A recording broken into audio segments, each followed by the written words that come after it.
Hi, so my name is Brittany Cohan, and I apologize for how dark it is. It's the only way to see the screen. And I am doing my presentation on the topic I researched, which is the history of information retrieval. And I had chosen this subject because I find that studying the history of any kind of technology or anything that happened in the past, it's always important to see how we got to the present and how we can get to the future and how we can advance as a society. And so just starting from the basics with information retrieval, some of the basic questions that people always ask with information retrieval is simply, what is it?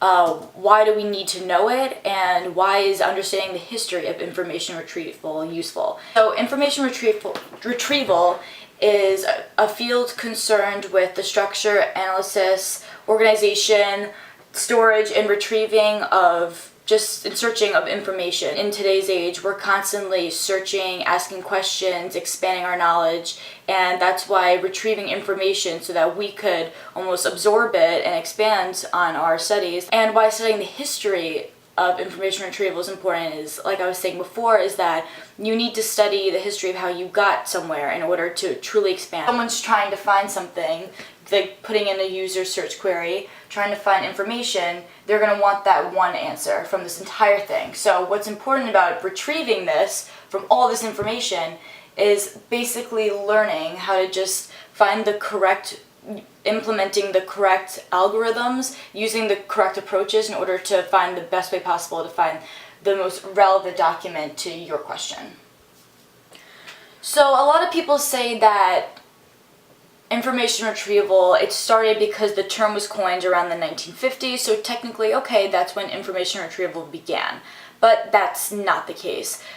The ancient Greeks were using some forms of it, but just to take it back not that far, it started around the 1800s, and going back all the way to the 1800s with punch cards. So punch cards was an early kind of early machine that they used in order to expand to the information retrieval systems that we have nowadays, but Joseph Marie Jacquard invents the Jacquard loom. So that's basically, it's kind of weird because he wanted to design textures and like cloths and without having to spend, hours like knitting them and doing this and that. So he created basically a machine where it had like many holes, and if there was an empty area, an empty hole, then it would know to put down the texture right there. So it was basically almost like very, very early programming, like coding. So it would basically stitch there, and then it would form a texture that was completely formatted in like the correct way without him having to sit there for hours and doing that. So then following Jacquard's lead, Herman Hollerith invented the electromechanical data tabulator and sorter. So he basically took many of the concepts that Jacquard had and he used it in order to help sort out the 1890 census. And how that began was basically, it was so hectic, gathering all the information, it was a mess, it was full of errors, and so he decided that there had to be a simple way in order to retrieve all of the information and just find a way in order to sort it out basically. So just like Jacquard, he used punch cards, and basically right up there is a picture of one of them. So he basically used punch cards to sort out the information, and the tabulator and sorter were the ones that tailed out the results. So knowing that it was turning into librarianship and they had to use physical documents such as books and papers, and there was no World Wide Web, they had to use several kind of cataloging schemes. So, late 1800s, early 1900s, in 1891, the Rudolph, it was called, was first invented, and it was coined by Alexander J. Rudolph. So he claimed rights to basically a machine that was made up of catalog cards, and they linked together, and it was wound with a viewing window, and basically it scanned the catalog. So there's a picture right here, and it looks very old. And basically you would have to use that crane in order to turn it, and it was the early form of retrieving information. But what it was mainly used was to find books at the library. In 1918, catalog cards were using light. So basically a guy named Soper took a bunch of catalog cards that were all related to each other, and he lined them up, and if light was shown through, if they can see light, then that means that there was a match. So in the 1920s, Emanuel Goldberg also used the same kind of system where he would categorize different catalog cards and trying to find matches using light to see if light shone through the holes that were there. And there is a picture right there. So moving on into World War II, basically in the 1940s and 1950s, this is where, as we may think, by Vannevar Bush was created, and this is basically the notion that, okay, well, now that he was done working on the Manhattan Project, what will be next with the advancement of technology? Other kinds of information retrieval systems came out, such as Shaw's rapid selector, still not advanced enough, using film and those kinds of processes that I described before. Then in the 1950s, there was Hans Peter Lund and Calvin Morris, who had coined the first phrase of information retrieval.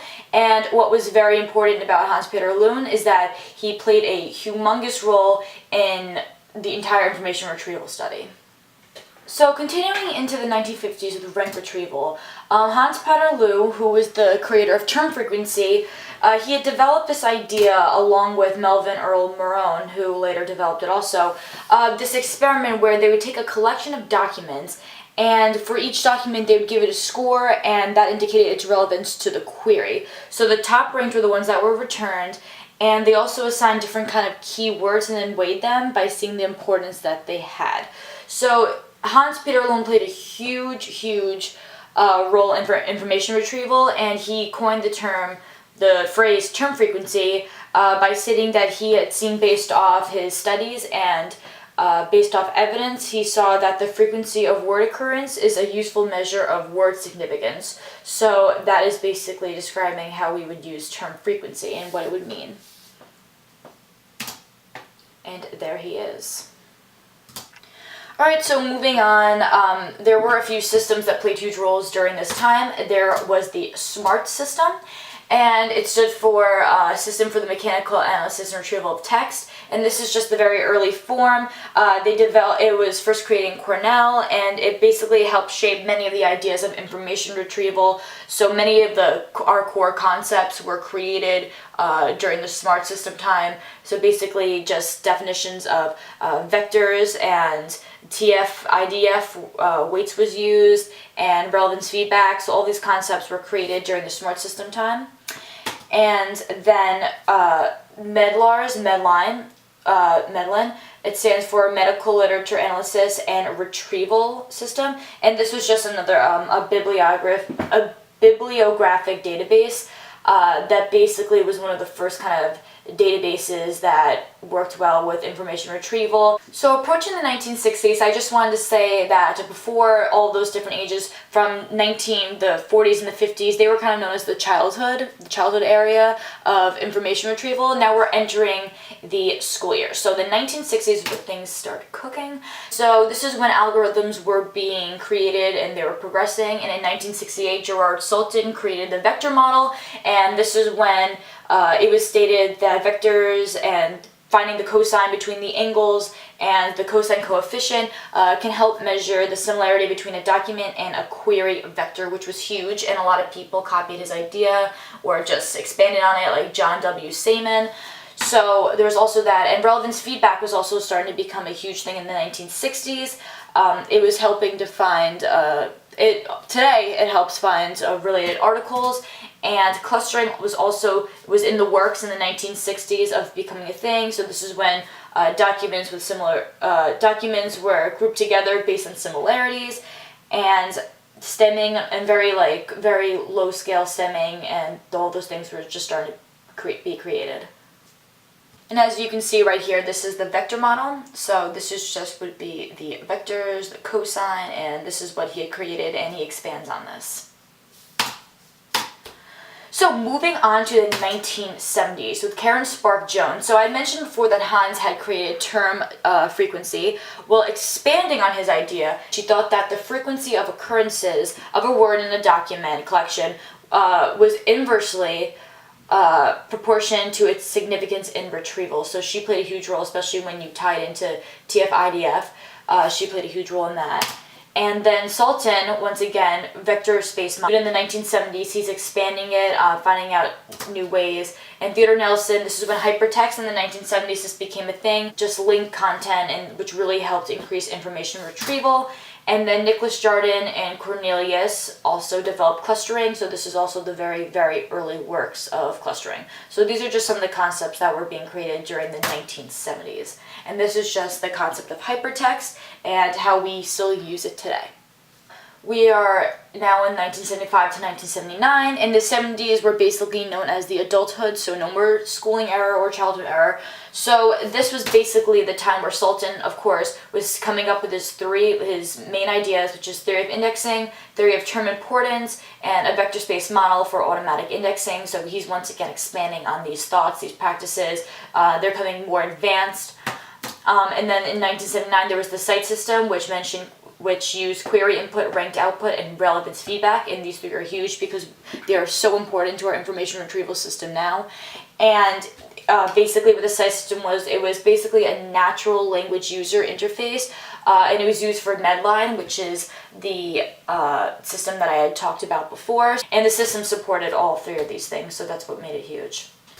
And coming up right there is Sultan's 1983. So he's been working on this idea since the late 60s, and this was one of his final versions of his theory.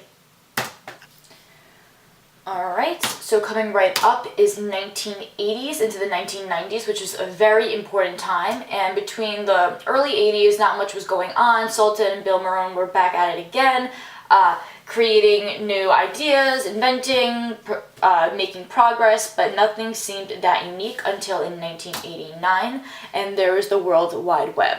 Now at this point, once it was created, there was only 100 kind of documents, and then all of a sudden it just boomed, and it was doubling every month, and the size was increasing. And so in order to make sure that the pages were relevant, that there was a way for pages to be ranked in order to keep them fresh and efficient, that's when they created web crawling, and then link analysis.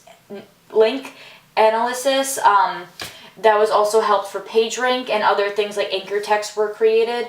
So it was crazy. The internal algorithms were advancing nonstop, and with the World Wide Web now, it was at a whole new way, a whole new complex system.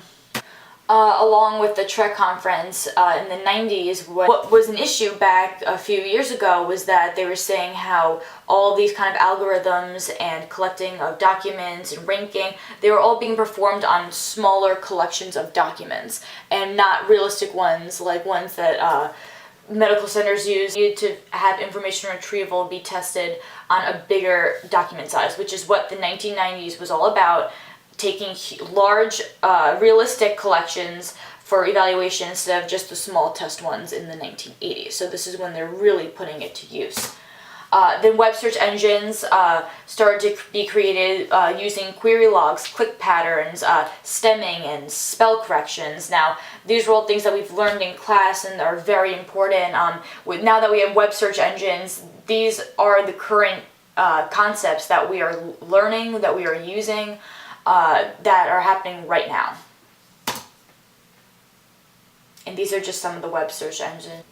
Okay, so taking us back a little bit to 1980 to 1984, I had read this study where they took a tri-occurrence analysis and they used co-occurrence, which basically used the content of different fields in the bibliographic records to study the relationships between documents. So these next few graphs will just be showing you how information retrieval has truly changed. So here, between 1980 and 1984, it was more information retrieval was more focused on storage and education-related research. And as you can see, that information storage, retrieval systems, database, these were the three main ones. Moving on to 1990 and 1994, you can see that there's an expansion and new things are being created, new nodes. For example, user interfaces that has never been there in the 80s, and now it's a new node. Moving into 2000, 2004, more recently, you can see how much our IR has changed and how now you see that there are so many things stemming off of the internet. Now this is the newest thing. The internet user interfaces are still over here. There's only one thing of full text databases, you can see that the main focus of information retrieval and using the new invention of web search engines, it's all focused on the internet. And where's this all going? Where is information retrieval headed? So as you can see that just between the 1800s, very slow moving towards the end of 1800s when we started getting some of the early works that I had talked about, and it was still very, very slow. 1990s, early 1990s, up until the 50s, very slow. Even the 50s into the 70s, 80s was very, very slow. But we started picking up speed after the World Wide Web got created, and now there is just a massive amount of data. There's big data, and it seems almost endless, the amount of information that is out there. So with mobile technology increasing and the amount of social media that's going on, there's going to be new concepts that are developed, especially like social searching is already being developed, user tagging, filtering, and this is just the beginning of our decade. Who knows, like now you don't even have to type into a search engine, you can just have it voice recorded and someone like Siri will answer it, or Echo. So at this rate, information retrieval will have to find algorithms in order to capture all of this data and hopefully make information retrieval as relevant and as efficient as possible. Thank you.